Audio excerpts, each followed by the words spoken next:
Amém, amém. Hoje vamos para mais um capítulo aí da nova série, que é Amadurecer. Vamos amadurecer hoje falando um pouquinho sobre finanças, administração cristã, como que nós devemos enxergar esse tema. Aliás, será que é muito importante, né, dinheiro? Quantos aqui acham que é importante? Aqui não dá para ver muito bem, né, porque está meio escurinho a igreja. Bom, será que a Bíblia ela entende que esse tema é importante? Tem uma universidade nos Estados Unidos, a Universidade da Família, uma universidade cristã que trata de diversos temas. E um dos temas que eles abordam bastante é sobre finanças. E não fui eu que fiz essas estatísticas, mas eles, por desenvolver um curso sobre finanças, eles fizeram alguns levantamentos bíblicos bem interessantes. Diz que na Bíblia há mais ou menos 500 versículos que falam sobre oração, há menos de 500 versículos que falam sobre fé. Porém, há mais de 2.350 versículos que falam sobre dinheiro ou posses. Será que é importante isso perante a Bíblia?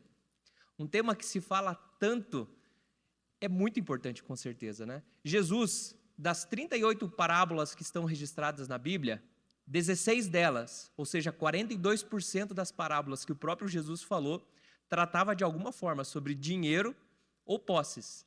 Então, é a relação que nós temos com o dinheiro, a relação que nós temos com finanças, com certeza impacta muito o nosso relacionamento com o próprio Deus. Gostaria que você acessasse a sua Bíblia, abrisse a Bíblia, no livro de 1 Timóteo, capítulo 6. Nós vamos ler ali do versículo 6 até o versículo 10.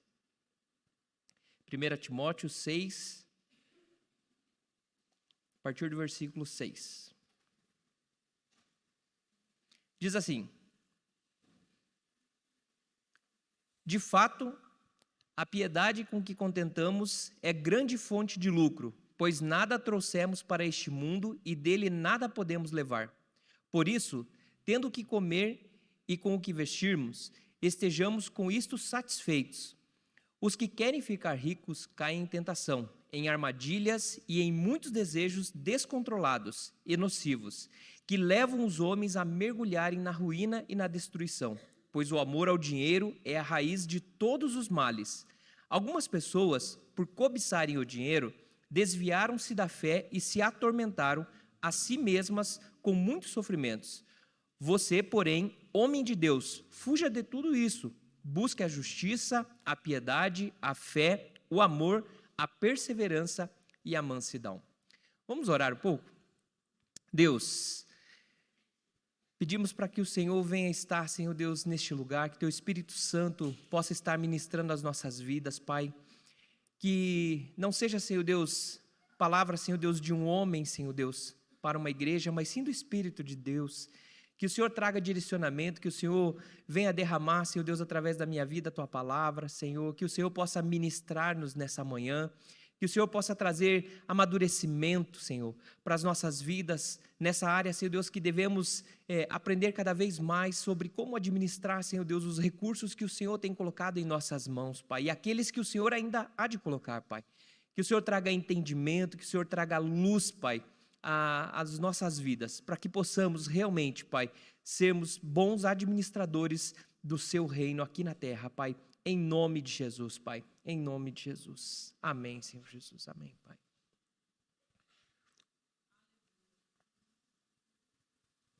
Amém. Gente, esse não é um tema que muitas pessoas gostam de tratar. Tema sobre finanças. Ele é desafiador para as nossas vidas, para ser bem franco. Porque aquele que diz assim, né? Meu Deus, eu estou plenamente satisfeito com a minha vida. Será que a pessoa realmente está? Será que nós nos contentamos com aquilo que temos constantemente?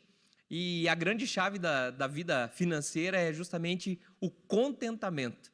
Você dar graças a Deus por aquilo que você tem, como a palavra de Deus fala e a gente ainda vai ver. Se você tiver o que vestir, o que tiver que comer, você já deveria estar extremamente contente com isso, né? Há muito tempo, tenho tempos de igreja, né? Já sou velho de igreja, mas nem sempre a nossa vida ela anda, vamos dizer assim, às mil maravilhas com Deus. E teve uma época da minha vida que eu não estava muito contente principalmente com os resultados financeiros que eu vinha obtendo. Então eu decidi mostrar para Deus como é que se fazia para enriquecer. Então pensa quem que ganhou essa queda de braço, eu ou Deus? Com certeza foi Deus. E eu lembro que eu falei assim, puxa vida, eu oro, as coisas não acontecem, o dinheiro não se multiplica, falei, tem algo errado. Falei, mas tem muita gente nesse mundo aí que já ficou rica, já ficou milionário. Alguma coisa de bom esses caras estão fazendo e eu preciso aprender. E aí eu comecei a buscar livros, buscar conhecimento sobre isso, e um dos livros que eu comecei a lendo é O Segredo da Mente Milionária. Falei, cara, se eu começar a pensar como os ricos, eu acho que o dinheiro vem mais rápido, né? Então eu comecei a ler alguns livros, apesar de ser um livro escrito não por um cristão, mas foi muito engraçado que à medida que eu ia lendo coisas do mundo, sobre riqueza, sobre multiplicação de dinheiro, o Espírito Santo, ele falava bem assim, olha essa passagem na Bíblia. E eu ia na Bíblia e tinha a comprovação do que a pessoa estava falando. Então era como se a pessoa escrevesse tudo pautado na Bíblia. Falei, cara, então é só uma questão de adaptação. Ali eu fui aprendendo muitas coisas sobre formas com que nós somos condicionados nessa vida. O ser humano ele é condicionado de 3 formas principais. Existem muitas outras, mas existem 3 principais que esse livro aborda. Uma deles é a palavra. Palavra é aquilo que você ouve, aquilo que você profere. Né? Quantas pessoas aqui já ouviram assim do seu pai falando assim, dinheiro não nasce em árvore? Eu já ouvi, né? Dinheiro é o mal da humanidade. Ser rico é ser antiético, é ser ladrão, né? Para ficar rico. Então você começa a ouvir várias palavras e aquilo vai gravando dentro de você. Outro são os exemplos. Hoje, se você pergunta para uma pessoa, olha, você guarda dinheiro, você investe dinheiro? Se a pessoa responder que não, dá uma olhada nos pais, nas pessoas que cuidaram dessa pessoa. Você vai ver que, muito provavelmente, ela também não era uma investidora, ela não guardava dinheiro. Então, se eu não tenho exemplo, como é que eu vou saber fazer algo? Né? A gente fala assim, como é que você ensina um filho se pode ou não ultrapassar o sinal vermelho? Falando ou fazendo? Fazendo. Né? Esses dias meu filho começou a me dar aula dizendo que eu não posso nem passar no sinal amarelo. Então imagine o que eles ficam olhando para mim quando eu estou dirigindo. Né? Então veja que são os exemplos que vão mandar. Não adianta nada eu falar para eles, olha, você tem que obedecer à lei, e eu não obedeço à lei.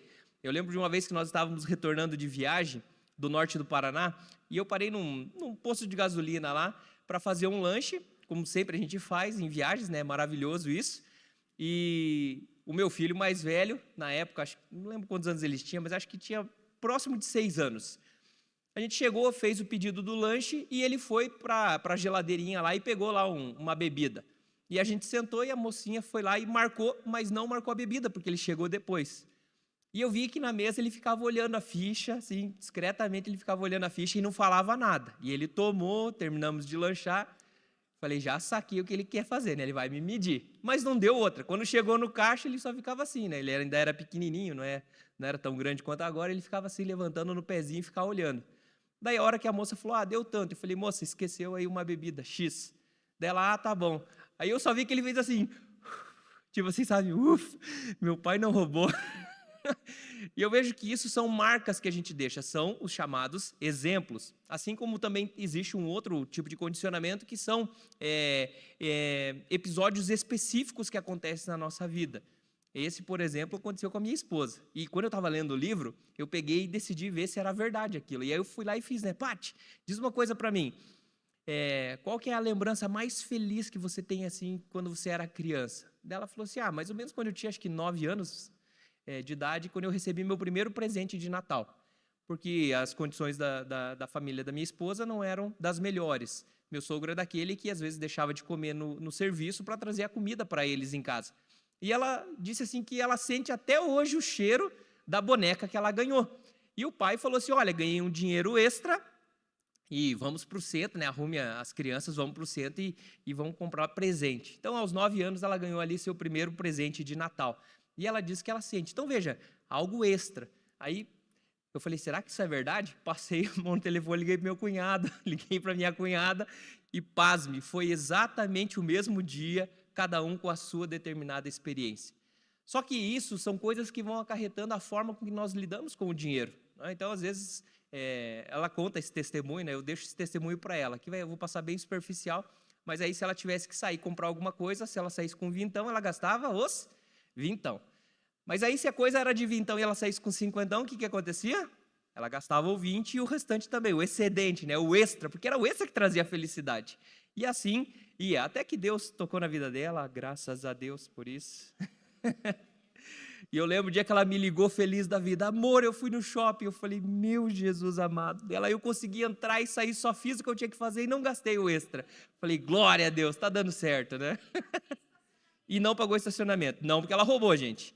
É porque foi rápido mesmo. Então, mulheres, você fazer algo em menos de 15 minutos é um milagre, né? Mas Deus, ele foi construindo a minha vida e eu lembro que ainda eu não estava muito legal com Deus nessa época. E eu estava para sair de férias, minha mãe pega e me traz um livro que se chama Negócios à Luz da Bíblia. Parece uma Bíblia, assim. E aí, para quem não está muito afim de ler, você receber um livro em plena saída de férias não é um presente legal. Mas ela só me emprestou porque o livro não era nem dela. Aí, para não desagradar minha mãe, eu peguei e decidi ler pelo menos as primeiras páginas do livro. E ali o Espírito Santo me capturou de uma forma tremenda. Que ele contava a história, uma história real, de um senhor que é dono de uma empresa, fabricava um determinado produto. Vamos imaginar que fosse aquelas máquinas de café. E certa vez ele tinha um gerente que era o braço direito dele, aquele investia em empresa, tudo mais. E esse gerente um dia chegou e falou assim, quero sair da empresa.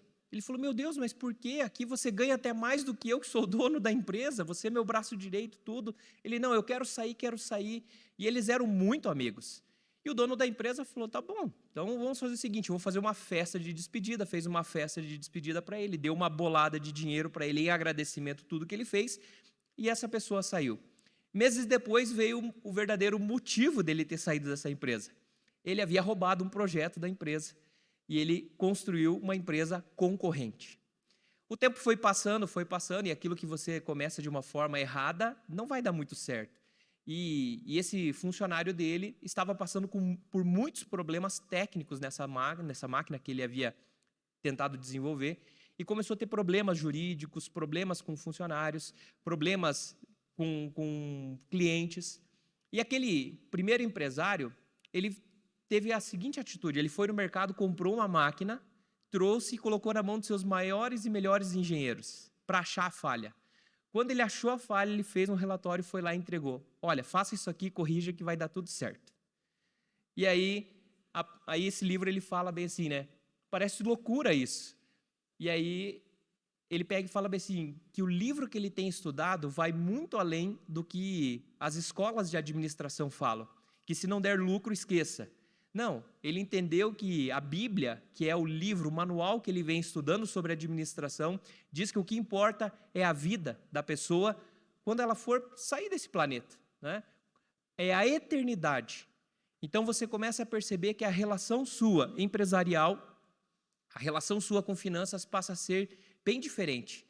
O Del fala, né? Não preciso orar, não tenho que orar para Deus turbinar o meu negócio. Eu tenho que orar e falar o seguinte: como é que o meu negócio, como é que a minha empresa turbina o reino de Deus? Esta é a grande diferença. Então é dessa forma que eu comecei a amadurecer na minha vida financeira, comecei a amadurecer em diversas áreas, e Deus ele começa a trazer um novo entendimento sobre a área de finanças, que não é sobre o ganhar, sobre o ter, mas é como você vai lidar com isso. E aí você começa a entender o porquê que a Bíblia fala tanto sobre dinheiro, sobre posses. Ali você começa a entender por que Jesus ele traz tantas referências bíblicas sobre esse tema. Por que ele é tão importante? Porque ele realmente pode te aproximar de Deus ou te afastar de Deus. Eu já passei por diversas igrejas, né? Congreguei em poucas denominações, apenas 2 denominações, mas já conheci diversas igrejas. Por algum motivo, Deus me chamou para ministrar muito sobre esse tema de finanças, seminários de finanças. Eu e minha esposa, a gente vai surfando nessa onda. Confesso que não é o tema assim que eu escolhi, né? Tipo, se alguém tem que escolher um tema, não seria muito desse. Eu acho que seria mais sobre o amor de Deus e etc e tal, mas por algum motivo Deus vai escolhendo. E eu achava que eu já tinha visto de tudo. Até um dia que eu vim no MAP, né? Então, a terceira denominação que eu congrego é o MAP. E eu lembro que um dia eu estava aqui e eu não via muito eles falando sobre finanças, sobre dinheiro. Falava assim, mal e mal, eles falavam assim, as contas da casa, os irmãos aqui têm que rachar e ponto e pau e vão embora. Eu falava, nossa, Paty, acho que eles tinham que ser mais incisivos, eles tinham que falar, né? E ela, Clé, é do jeito deles, deixa assim, vão fazendo a nossa parte. Até que um dia, foi até o Del, inclusive, eu lembro bem desse dia, que foi marcante para mim, ele falou assim, gente, então levanta aí, vamos fazer uma oferta assim, especial, hora, tal. Daí eu virei para a Paty e falei, opa, acho que ele deve ter visto algum coach financeiro aí, acho que vai mudar o negócio aqui na igreja, né?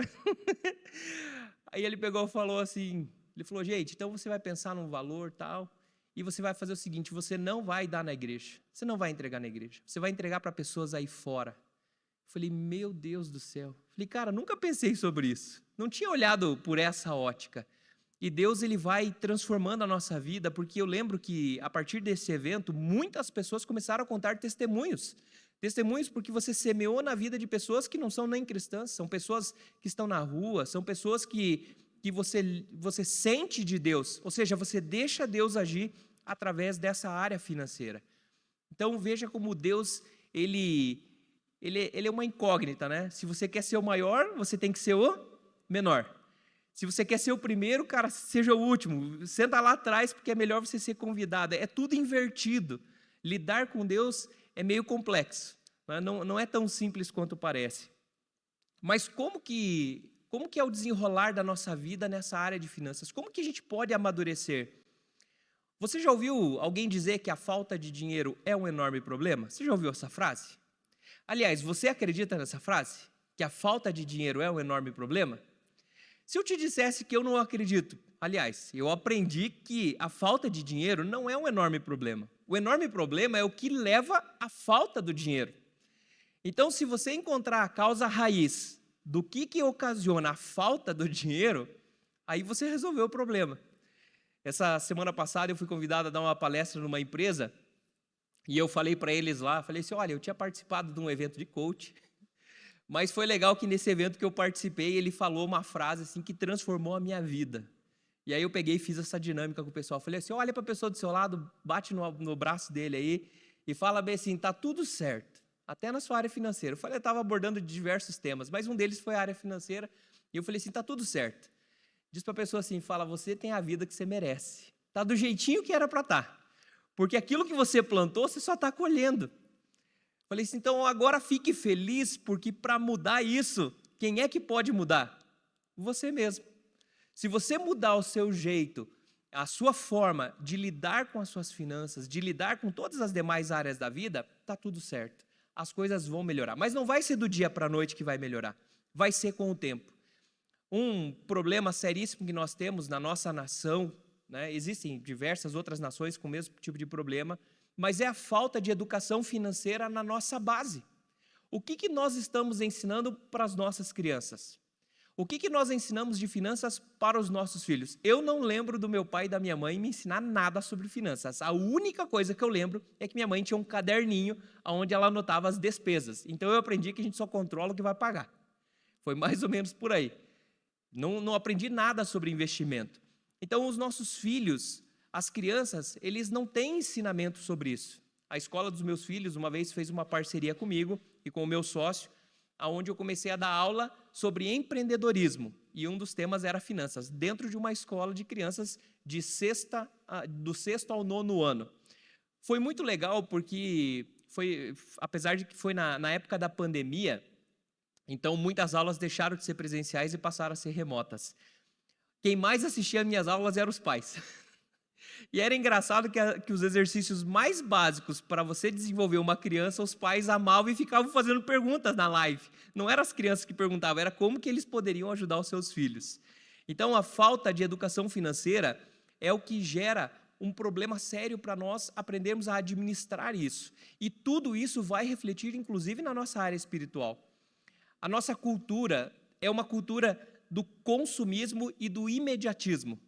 Quantos aqui sofrem um perrengue, né? Seja homem ou seja a esposa, né? Que vai lá e vê uma promoção e fala assim, eu preciso comprar, né? É agora. Tem até propagandas que falam, né? Agora ou nunca, é pegar ou largar. Ou pega agora ou não tem mais, nunca mais. Gente, aí você volta um mês depois naquela mesma loja, tá lá a promoção de novo. Você volta uma semana, na outra loja, está a mesma promoção. Quer dizer, nunca vai acabar, mas sempre parece que vai. Mas nós precisamos comprar o nosso carro. Nem que você saia com uma Bíblia de pagamento depois, mas você tem que ter ele agora. Né? É o imediatismo, a gente não consegue esperar, a gente não treina isso. Veja, se nós, nem na nossa vida cotidiana, a gente consegue esperar, como é que você vai esperar em Deus um milagre? Você fala, Deus, é agora ou nunca, Deus. É pegar ou largar, ou o Senhor dá o milagre agora ou me leva embora. Então veja como é difícil, nosso relacionamento espiritual, ele tem total influência. E como nós não somos treinados a esperar, nós não somos treinados a plantar, a regar, para colher no futuro, até a própria relação com Deus, ela passa esse tipo de dificuldade. Aí, para ajudar, nosso país é um país que sabe exatamente como que os brasileiros funcionam, e aí nós temos a cultura do crédito fácil. Então, o crédito é fácil para a gente gastar. E aí as empresas fazem o quê? Famosos juros abusivos. Começam o destruidor, o devorador está ali corroendo e você não está nem percebendo. Eu lembro de um caso de um colega que uma vez chegou para mim e falou bem assim, Clérison, cara, eu vou parar de pagar o cartão de crédito. Eu falei, sério? O que aconteceu? Estão me cobrando muito caro. Cara, tá fora, tá errado. Eu falei, brincadeira, cara, que coisa, né? Eu falei, acho que eu vou fazer isso também com o meu.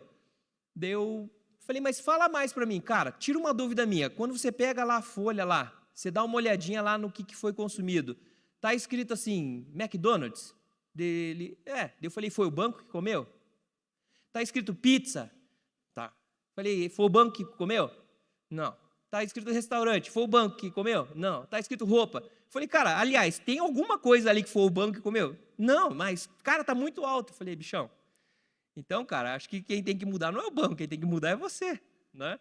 Então você vê que as pessoas ainda buscam o quê? Buscam ajuda, uma confirmação daquilo que elas vão fazer.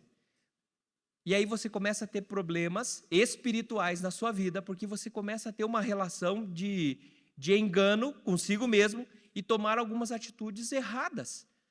Então nós precisamos entender aonde está a raiz de todos os problemas. Aqui os pastores eu acho muito legal que eles fazem uma analogia bíblica com o contexto, né, mais atualizado, tipo dar um rolezinho. Isso é muito legal, que nem o Marcos falou, não falaria rolê, mas outros falariam, né? Rolê, o Tico e o Del, com certeza, falam sobre o rolê de Deus. E aí eu faço a seguinte análise sobre sucesso e riqueza. O que é sucesso?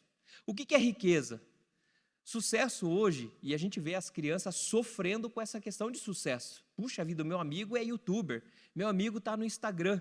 E aí quando você vai olhar, meu Deus, aquelas fotos maravilhosas no Instagram que parece família de margarina. Quem conhece, eu falo isso porque eu sou das antigas, né? Tem a propaganda das margarinas que mostrava aquelas famílias maravilhosas, tudo funcionando, tudo certinho. Aquele é o verdadeiro sucesso? Será que aquilo é sucesso realmente, aquelas fotos? Riqueza, o que é riqueza? O que é ser rico? Eu até fui buscar no dicionário o que é ser rico. Que ou aquele que possui muitos bens, muito dinheiro, ou muitas coisas de valor, que contém qualquer coisa em abundância. Eu vejo que a riqueza é hoje, a maior riqueza que eu posso dizer que eu tenho é quando eu vou sentar à mesa para uma refeição com a família. Essa é a maior riqueza que eu posso ter. Porque dinheiro nenhum compra. Eu sentar com os meus filhos, sentar com a minha esposa, e eles gostam de sentar, aí tem regra do celular, o celular não pode estar à mesa, então eles já cobram, tira o celular da mesa, vamos conversar. E a piada vai rolar, a comida às vezes vai esfriar, porque minha esposa às vezes não entende uma piada do meu mais novo, e a gente vai ficar rindo ali até não querer mais, e é gostoso aquele momento, aquela descontração, até que sentam distraídos, geralmente às vezes o pai senta meio que distraído, morrendo de fome, já dá garfado, o filho fala assim, não vai orar não? E aí é gostoso que você para e fala assim, olha que legal, e a gente tem que se policiar mesmo. Isso são momentos alegres.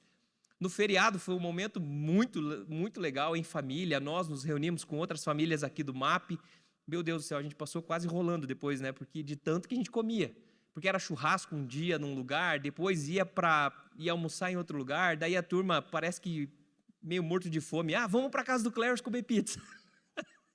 Cara, e a gente vai, a turma não quer ir embora e eu amo isso. Eu amo que a galera não vá embora. Eu gosto que fique para a gente conversar, para a gente papear. E pegamos aí, pega o violão, já pega teclado, pega e vai, começa a tocar e começa a fazer louvor e Deus vai falando. Isso é riqueza. Isso não há dinheiro que pague. Entende? Não tem nada que se compare a isso. Porque nós conhecemos pessoas que, de tão pobre que elas são, a única coisa que ela tem é dinheiro. Mas não tem mais prazer, sabe? Cadê o prazer da família? Cadê o prazer dos amigos? Só está olhando a parte do dinheiro, só o conteúdo ali, né? O nível da nossa saúde emocional, ela vai determinar como será a nossa vida financeira. Ou você está completo em Deus, ou não vai ser o dinheiro que vai preencher um buraco na sua alma. Isso com toda certeza. Ou você está bem no seu relacionamento com Deus, o Espírito Santo está ministrando a sua vida, ou não será o dinheiro que será capaz de transformar e fechar qualquer buraco na sua vida. Sabe, um relacionamento entre pais, filhos, um relacionamento entre cônjuges, entre amigos, nada disso. O dinheiro ele é capaz de afastar você dessas pessoas, afastar cada vez mais desses relacionamentos. Eu vejo que muitos casais, inclusive, sofrem com essas questões porque falta a cumplicidade. Conheço casais e nesse tempo de igreja, eu e minha esposa, vira e mexe, a gente é chamado para sentar com um casal ou outro, e uma das coisas assim, que a gente percebe é quando entra a disputa entre o casal. Sabe aquela história assim do meu dinheiro e o teu dinheiro? Eu tenho a minha conta, você tem a tua conta. Não existe nem conta conjunta, é conta separada. E é uma disputa assim de quem é que tem mais, quem é que guarda mais. Eu falei, gente do céu, o negócio é para viver em conjunto, uma só carne, uma só família. É um time. Não, mas as pessoas, elas, sabe, são totalmente desconexas. E aí eles perguntam, Cleverson, e daí? Como é que você faz? Eu falei, cara, eu sei lá, eu não sei como é que é essa história que você está falando. Do dia que eu casei, eu, a Paty, as contas, o dinheiro é único, é conta conjunta, a senha é a mesma. A gente fala até que até em celular a senha é a mesma. Então, qualquer um deles pode acessar o meu celular, eu posso acessar o celular da Paty, meu celular fica em cima. Não, tem gente, tem família que nem celular, né? Tipo assim, é intocável. O que está aqui é lacrado. Gente, isso não existe. Nós somos cúmplices. Nós somos parceiros. E é assim que nós crescemos. É assim que nós vamos administrar nossa casa, é assim que nós vamos ensinar a nossa família. Porque, como eu falei lá atrás, né? Se a educação financeira na base é o problema, se você não fizer isso e os seus filhos não estiverem vendo isso, o que eles vão aprender? Eles vão aprender exatamente o que você está fazendo. Então, eles só vão repetir a dose. E paz, meus filhos vão te colocar numa saia justa com algumas perguntas. Né? O meu pequenininho, não tão pequeno, essa semana ele falou assim, pai, dá para ter aí um cartão Black Infinity? E cara, falei, de onde você ouviu isso? Eu já vou na raiz. Falei, de onde você ouviu isso? Não. Falei, fala para mim, cara, da onde que é o Black Infinity aí? Não, é que eu vi lá no Google, lá que só é tão raro que só tem umas 10 pessoas. Falei, bichão, não é assim, cara. Falei, qualquer um pode ter, até eu posso ter.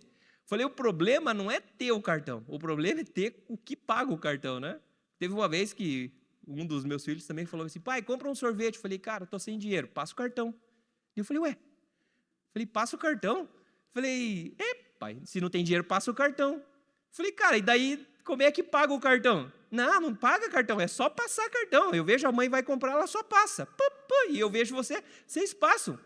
Falei, você vê o problema? Cara, eles aprendem pelo que eles estão vendo. Então, a gente tem que ensinar. O meu mais velho, graças a Deus, já está aprendendo, porque ele está trabalhando. Então, eu deixo, vai pagar suas continhas, agora ele vai ver da onde é o passa o cartão, né? Porque é ele que falou essa frase para mim. Então, eu falo para ele, passa o cartão. De vez em quando eu vou abastecer, eu falo, passa o cartão. Vamos almoçar, hoje eu vou almoçar, eu vou falar para ele, passa o cartão. Né? Vamos ver se ele vai entender da onde vem a frasezinha, né? Se nós quiséssemos enriquecer como um guru, o que você acha que precisaria ser feito? Falar verdade para as pessoas ou você falar ilusões? Bastaria você falar ilusões. Fique rico sem sair de casa. Salarinho fácil, gente. 2 mil, 5 mil reais sem sair de casa. Ia ser bom, principalmente nesse frio. E veja, é exatamente o que nós falamos é aquilo que nós vamos acreditar.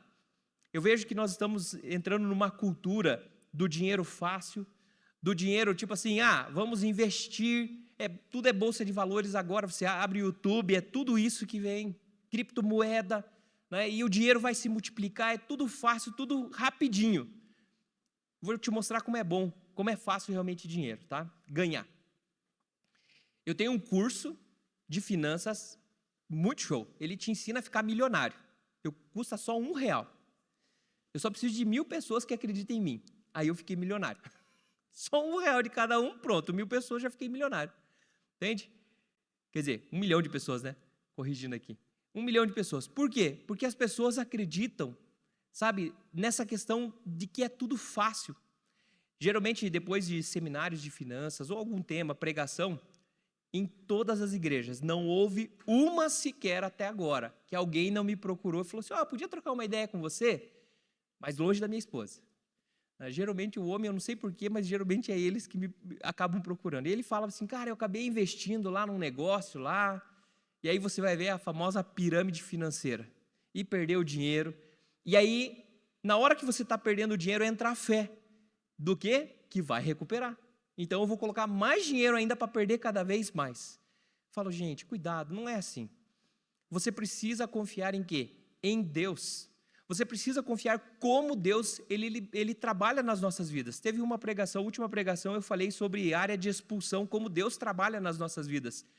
E eu acho legal, assim, quando eu sento para conversar com as pessoas, e eu estava conversando com o pastor Marcos lá no retiro que nós fizemos do MAP, e ele comentou um pouco sobre o genro dele, né? Então, você vê que ele vai contando as historinhas, né?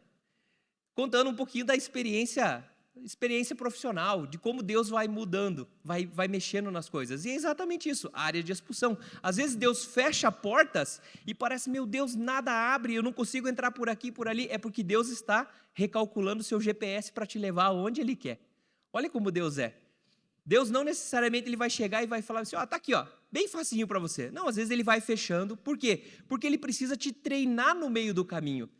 Então, se Deus ele tem essa prática de desenvolvimento, por que você ainda vai acreditar naqueles famosos gurus que vão dizer assim, é rapidinho, é fácil para você enriquecer, faça isso aqui e você já enriquece fácil. É complexo. A palavra de Deus mesmo diz, né, que o conhecimento é o princípio da sabedoria. E se nós conhecermos a verdade nos libertará. É melhor uma verdade que dói do que, gente, uma mentira que destrói. Poderia estar falando diversas mentiras aqui, não, investe nisso, naquilo, guarda dinheiro aqui, empresta ali, acolá, lá na frente a conta vai chegar e você vai chorar, com certeza, muito. Mas a verdade, quando ela liberta, você avança bastante, você avança muito na sua vida, há um destravar de Deus espiritualmente nas nossas vidas. Nós precisamos entender na nossa área pessoal, realmente o que é investir em ativos e investir em passivos. A gente fala muito esses termos assim a nível empresarial, ativos e passivos. Ativo é tudo aquilo que trabalha para você, que te ajuda. Então, eu vou comprar uma casa e eu vou colocar essa casa para alugar. Opa, ela está gerando dinheiro para mim. E passivos é quando você investe somente em despesas. Então, eu comprei um carro, mas eu já compro um carro acima do que eu tenho condições, e ali vão existir diversas despesas que talvez não cabe no meu bolso. E ali só vai sair dinheiro. Então, você precisa ter este conhecimento. A palavra de Deus, ela vai nos ensinando cada vez mais sobre essa área, sobre aquilo que você der muita atenção ou fazer, realmente vai refletir quem você é. Teve uma vez que eu estava num retiro e durante o almoço, alguns rapazes que conheciam essa área mais de finanças falaram, Cléber, tem um rapaz que quer conversar contigo. Falei, beleza, vamos almoçar junto lá. E aí na hora do almoço ele me perguntou assim, é pecado ser rico? É pecado querer ficar rico? Eu falei, não, nem um pouquinho. Falei, aliás, eu gostaria muito já de ser rico, assim, ser milionário. Eu falei, mas você quer ser rico? Dele, eu queria ser rico, quero ser milionário. Eu falei, sério? Para que você quer? Não, porque daí eu vou ajudar as pessoas. Eu falei, cara, que massa, é isso mesmo, pense assim mesmo. Aí eu dei mais umas garfadas, daí eu parei, Daí eu virei assim para ele e falei assim, escuta, e hoje, na atual condição tua, quantas pessoas você ajuda? Dele, não, por isso que eu quero ficar rico, para poder começar. Eu falei, cara, então eu tenho uma má notícia para você. Você não vai ajudar ninguém. Porque se você não ajuda na atual circunstância tua, mesmo nas limitações, eu falei, não vai ser quando Deus vai colocar. Muito provavelmente, quando Deus colocar, você vai esquecer Deus. A palavra de Deus diz assim em Lucas, capítulo 16, versículo 10 e 13. Quem é fiel no pouco, também é fiel no muito, e quem é desonesto no pouco, também é desonesto no muito. Assim, se vocês não forem dignos de confiança em lidar com as riquezas deste mundo ímpio, quem lhes confiará as verdadeiras riquezas? E se vocês não forem dignos de confiança em relação ao que é dos outros, quem lhes dará o que é de vocês? Nenhum servo pode servir a dois senhores, pois odiará um e amará o outro, ou se dedicará a um e desprezará o outro. Vocês não podem servir a Deus e ao dinheiro. Veja, se nós não somos fiéis no pouco, não será no muito que nós seremos fiéis.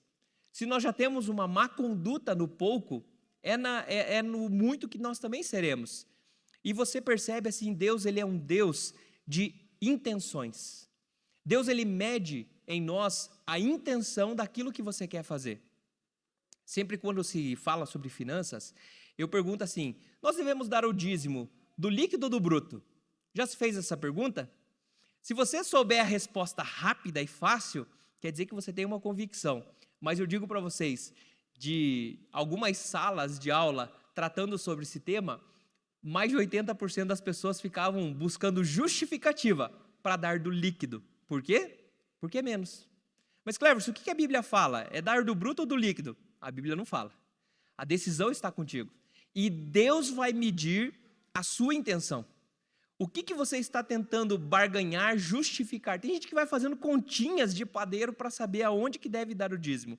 E é legal que uma vez eu vi uma pregação sobre o dízimo, que fala, né, lá em Malaquias 3:10, cara, Deus foi tão sábio que ele deixou no Antigo Testamento e já no finalzinho, que é para ver se aqueles uns, e realmente você busca na internet e você começa a ver umas vertentes dizendo assim, está no Velho Testamento, então já não precisa dar mais o dízimo.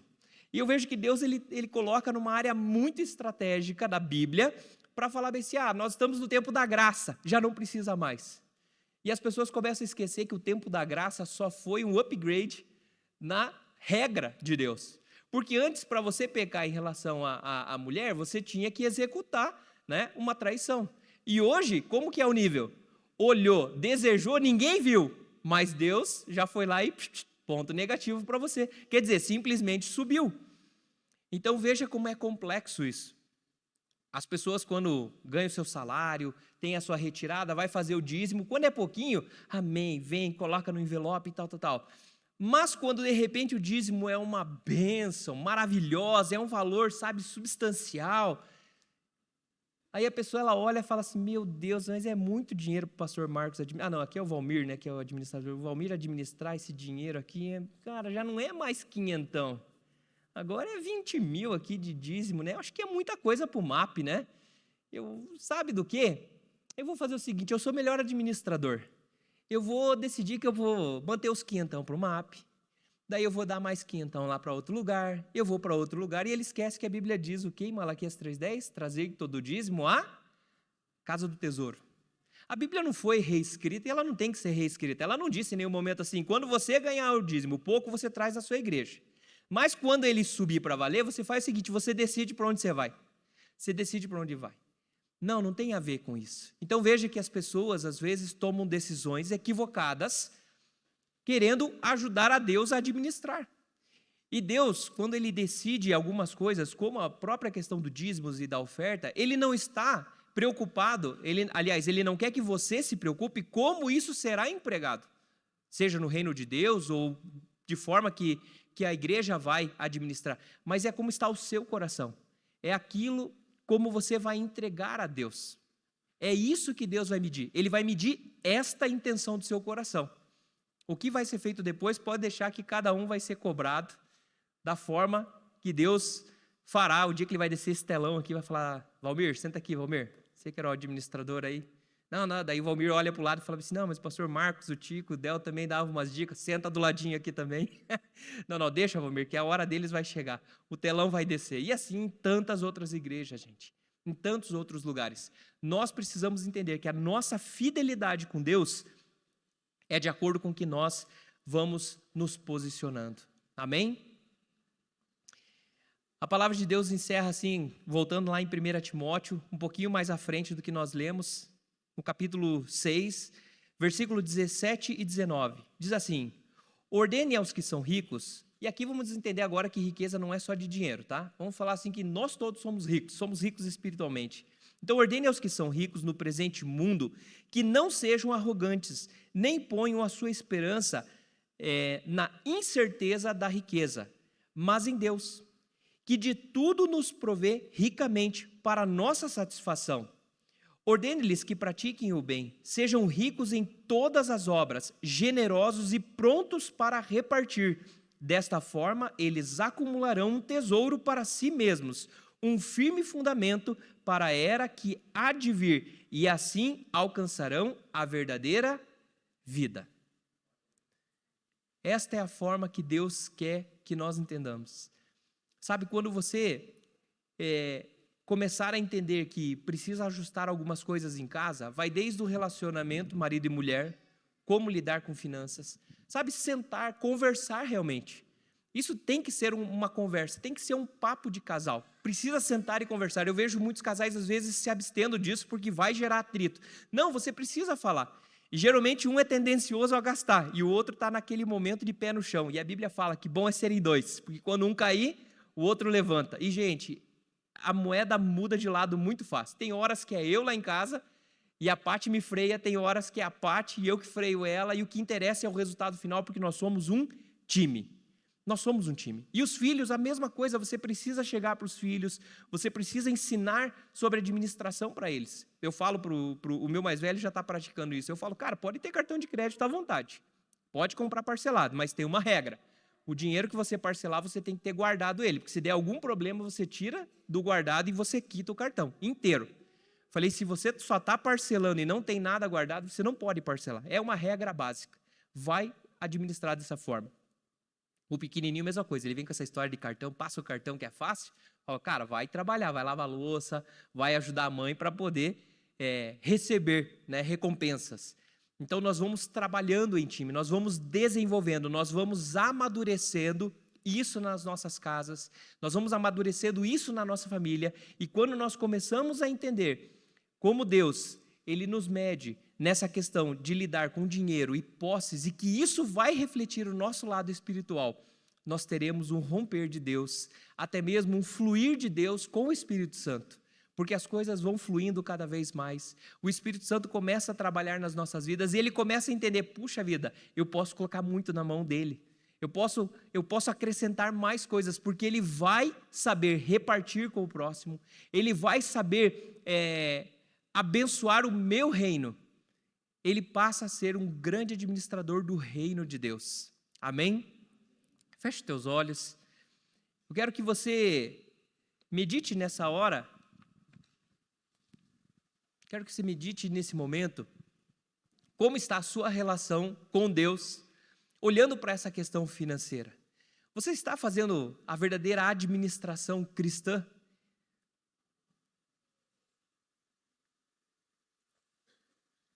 Talvez existam coisas que você vai ter que aprender a fazer. Talvez existam coisas que você vai ter que aprender a mudar.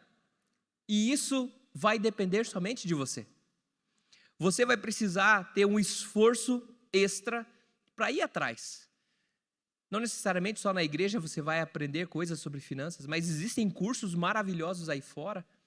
Sabe, talvez você vai ter que correr atrás. Puxa, meus pais não me ensinaram. Não tem problema, gente. Bota uma pedra hoje aqui, vai atrás e muda. A menos que você esteja contente plenamente com a sua situação. Mas se você não está, você tem chance de ser transformados. Deus, Ele tem muito para abençoar, mas Ele precisa que você acerte a casa, que você acerte o entendimento sobre como lidar com finanças, como administrar, para que você possa administrar bem as coisas desse mundo, para que Deus possa te dar a verdadeira riqueza que está fora desse mundo. Deus, Ele não escolheu pessoas para viver uma vida de jugo.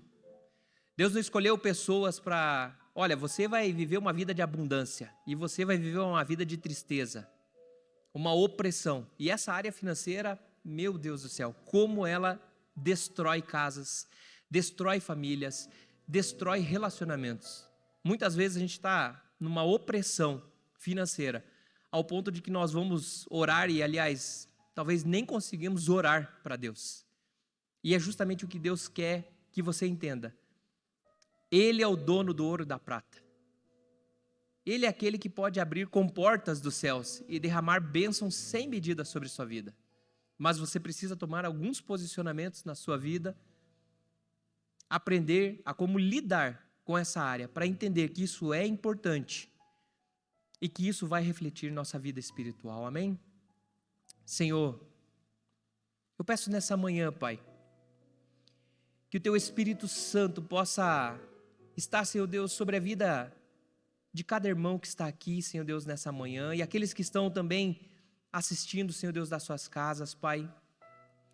Eu peço que o Teu Espírito, Pai, possa vir nos confrontar, Senhor. Vir, Senhor Deus, nos tirar da nossa área de conforto, muitas vezes, e entendermos, Pai, que precisamos e somos os responsáveis em aprender a lidar, Senhor Deus, com as riquezas desse mundo, com as coisas desse mundo, para que o Senhor possa nos confiar aquelas que são coisas muito mais importantes do Seu reino, Pai. Senhor, mas eu sei que muitas pessoas se colocaram em situações delicadas nessa área financeira, Pai. Talvez por não ter um bom exemplo de um pai, de uma mãe. Senhor, por não ter exemplos de pessoas que conviviam, Pai. Mas eu creio que o Senhor pode apagar, Senhor Deus, esse tempo e motivar, Senhor Deus, a busca pelo conhecimento, a busca pelo amadurecimento, Pai. E muitas pessoas vão, talvez, Senhor Deus, fazer um propósito contigo, Senhor, até mesmo nessa área financeira. Senhor, de entregar, Senhor Deus, uma oferta para o Senhor, para que o Senhor possa romper alguma área, que o Senhor possa estar falando com cada um, Senhor Deus, que o Senhor trate cada um, ensine cada um, motive, para que as coisas sejam rompidas no mundo espiritual, e que o Senhor possa abrir comportas do céu, sem medida, Pai, para a vida de cada filho seu, Pai. Porque o Senhor é o Deus que provê, Senhor Deus. O Senhor é o Deus que provê todas as coisas, Pai. Senhor, que se alguém, Senhor Deus, que esteja, Senhor Deus, numa situação crítica, Senhor Deus, eu peço para que o Senhor venha a intervir, Senhor. Realmente, Pai, dê forças, Senhor Deus, dê forças, Pai. Ajude-nos, ó Pai, a nos mantermos fiéis, Pai. Abençoa também, Senhor Deus, aqueles que o Senhor já tem abençoado muito, Senhor Deus. Eu peço para que o Senhor mantenha o coração em Ti e que não venhamos a nos desviar para a direita ou para a esquerda, Senhor Deus. E que nós não venhamos a nos esquecer de Ti, Pai, no dia da bonança, Pai. Mas que possamos entender que são frutos do Senhor para abençoarmos ainda mais o reino, Senhor Deus. Abençoarmos pessoas, abençoarmos vidas que necessitam de Ti, Senhor. Usa-nos, Pai. Usa-nos, Senhor Deus. Que possamos ser sal para esta terra, Senhor Deus. E tocar, Senhor Deus, muitas nações, Pai. Em nome de Jesus, Pai, é o que eu lhe peço e lhe agradeço nesta manhã, Pai. Em nome de Jesus, Pai amado. Amém, Senhor Jesus.